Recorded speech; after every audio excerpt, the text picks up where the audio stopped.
Bonjour à tous et bienvenue sur Comme un Français. Arrobase, tiret bas, cela vous dit quelque chose ? Vous avez certainement reconnu ces caractères spéciaux que l'on rencontre souvent à notre époque. Mais êtes-vous bien sûr de les connaître et surtout de bien les prononcer ? C'est ce que je vous propose de voir et surtout d'entendre dans cette vidéo. Voici le type de clavier que l'on trouve en France, le clavier dit AZERTY. Et voici la ligne des caractères spéciaux. Comme vous pouvez le voir, chacune des touches peut contenir 2 ou 3 caractères différents. On les classe généralement en 2 types, les signes de ponctuation d'une part, les symboles d'autre part. Alors, premier signe de ponctuation, les guillemets. Guillemets. On dit qu'un mot est entre guillemets. Et voici les accolades. Accolade. On dit entre accolades. Et voici les parenthèses. Parenthèses. Là encore, on dit entre parenthèses. Les crochets. Crochet. Mettre entre crochets. L'apostrophe. Apostrophe. Par exemple, aujourd'hui s'écrit D''H''U''I.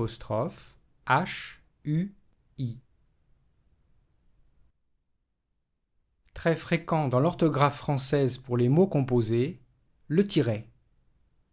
Tiret. Par exemple, le célèbre croque-monsieur s'écrit avec un tiret au milieu. Et pour finir avec les signes de ponctuation, une variante du tiret, c'est le tiret bas. Tiret bas. Utilisé par exemple en informatique pour séparer les mots dans les noms de fichiers. Bilan, tiret bas, 2017.pdf. Passons maintenant au symbole avec l'esperluette. Esperluette.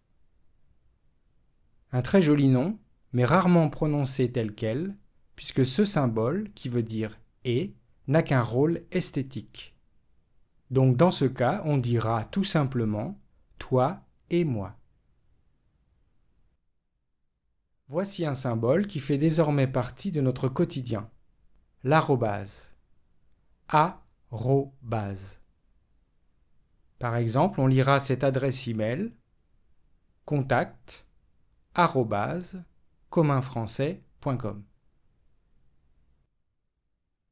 On s'en sert pour noter des températures, c'est le degré. Degré. 35 degrés Celsius. Voici un symbole assez particulier puisqu'il présente 2 prononciations différentes. Dans un texte écrit, il peut servir à signaler une note. Dans ce cas, c'est un astérisque. Astérisque.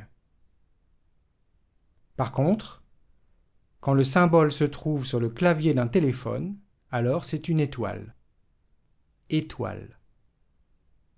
Vous avez sûrement déjà rencontré ce genre d'instruction. Tapez sur la touche étoile. Et pour finir, un symbole qui a beaucoup évolué dans le temps. Le dièse. Dièse.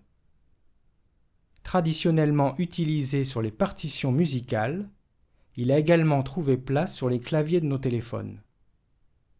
Et plus récemment, les réseaux sociaux l'ont adopté pour désigner des mots-clés. Mais dans ce cas, on le prononce hashtag. Hashtag. Vous pourriez d'ailleurs diffuser cette vidéo sur vos réseaux en y associant hashtag apprendre le français. Et je vous en remercie d'avance. Et merci également de votre attention. Si vous avez besoin d'aide pour améliorer votre français, rendez-vous sur communfrançais.com.